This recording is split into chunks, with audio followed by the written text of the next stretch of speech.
Bikomeje kuzamba hirya no hino ku butaka bwa Repubulika Iharanira Demokarasi ya Kongo, ahakomeje kuba intambara ikomeye cyane, intambara ikomeje guca ibintu hagati y'inyeshyamba z'umutwe wa M23 ndetse n'igisirikare cya Repubulika Iharanira Demokarasi ya Kongo FARDC. N'imirwano yongeye gufata intera ikomeye cyane, imirwano yongeye kugwamo abatari bakeya, dore ko ku munsi imirwano ikomeye cyane yahuje izi nyeshyamba z'umutwe wa M23 ndetse n'igisirikare cya Repubulika Demokarasi ya Kongo kirimo gufatanya n'ingabo z'igihugu cy'u Burundi, abacanshuro mu itsinda rya Wagner Group, ingabo za SADC, imitwe y'ibimbe mu cyiswe Wazalendo, barasanye bikomeye cyane, ndetse imirwano ikaza kugwamo abasirikare benshi, dore ko ku ruhande rwa M23 batakaje abasirikare bagera kuri 25, mu gihe igisirikare cya Kongo FARDC cyabakomerekesheje abandi basirikare bagera kuri 2 b'ingabo z'u Burundi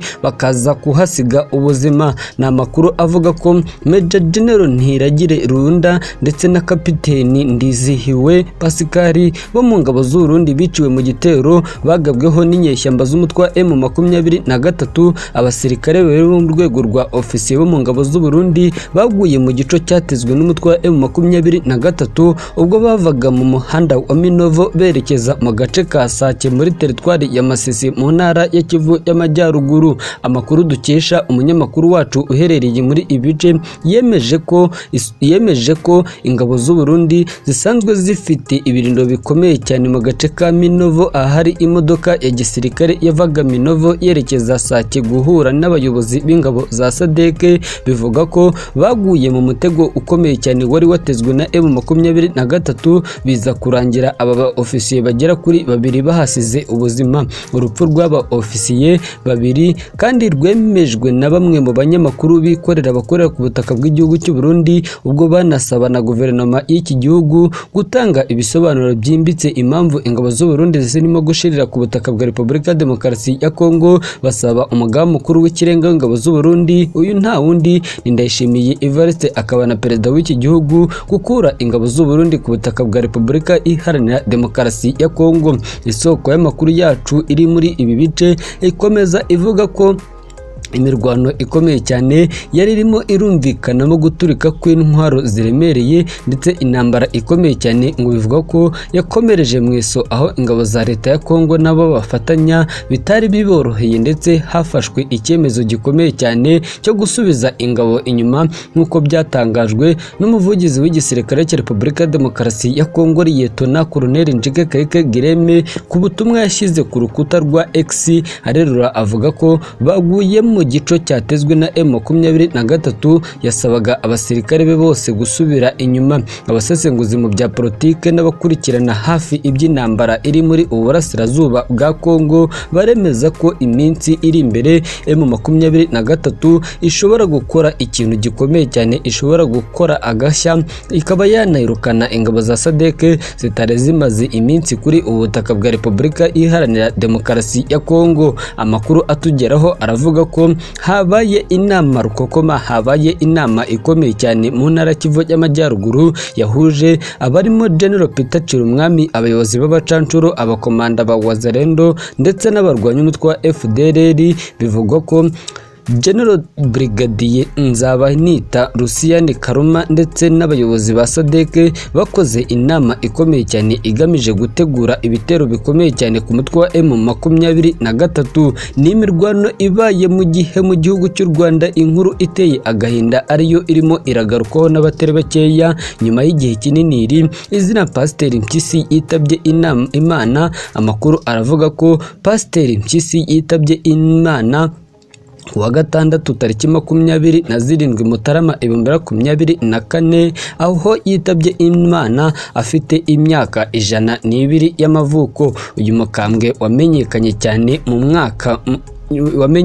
cyane Nyuma y'ubutumwa bukomeye cyane yagiye atanga, ubu amakuru aravuga ko yamaze kwitaba Imana. Pasiteri Mpyisi si ubwa mbere byaba bivuzwe, dore ko mu minsi ishize hari amakuru yagiye agarukaho n'ibinyamakuru bigiye bitandukanye bivuga ko uyu mukambwe yitabye Imana, ariko amakuru aremeza ko ku munsi w'ejo aribwo Pasiteri Mpyisi yitabye Imana ku myaka ye 102 y'amavuko.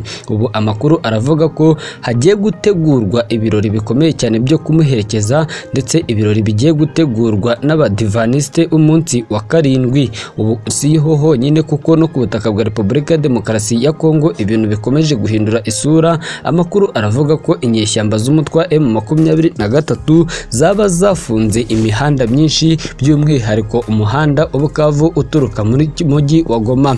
Ni makuru yemejwe n'abarwanya umutwe wa M23 ndetse n'ubuyobozi bw'intara Kivu y'Amajyaruguru, bavuga ko umutwe wa M23 wamaze gufunga umuhanda uva Goma ujya mu mujyi wa Bukavu. M23 imaze iminsi itangaza ko izakora ibishoboka byose igafungira amazi n'umuriro abaturage bari mu mujyi wa Goma, nyuma y'uko bivuzwe ko uyu mutwe wa M23 urimo urashaka gufata umujyi wa Goma. Imirwano ikaze hagati y'umutwe wa M23 n'ingabo za leta ya Kongo FARDC ku munsi w'ejo yabereye mu gace ka Ishasha ugana ku musozi wa Muremure. Umutwe wa M23 wafunze umuhanda uva Goma werekeza i Bukavu.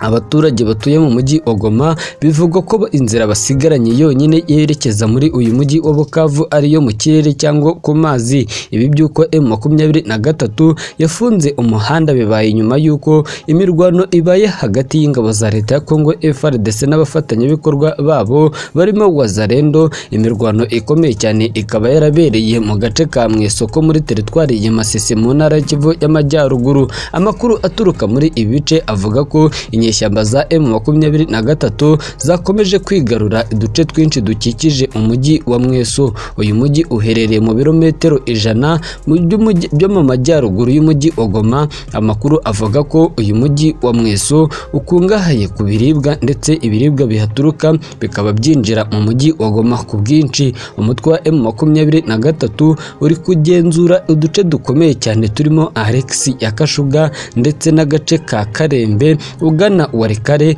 Alex ya Kicanga muri teritwari ya Masisi. Ariko amakuru aranavuga ko M23 irimo iragenzura n'agace ka Alex Rucuru GMT muri Rucuru. Andi makuru avuga ko Wazalendo n'ingabo za leta ya Kinshasa bakoze inama rukokoma, inama ikomeye cyane yo gutegura ibindi bitero ku birindiro bitandukanye by'umutwe wa M23, nyuma y'uko ingabo za Repubulika ya Demokarasi ya Kongo zibonye ko uyu mutwe wa M23 ukomeje kugenda urushaho gukora ibitero bikomeye cyane. M23 yari imaze iminsi irimo irarira ayo kwarika nyuma y'uko indege z'intambara zitagira abapiloti za CH4 za FARDC zayishegeshe zikanahitana bamwe mu basirikare bakomeye cyane b'uyu mutwe wa M23. Ubu M23 ngo yaba irimo iragenda yihorera bucece kuko uyu mutwe wa M23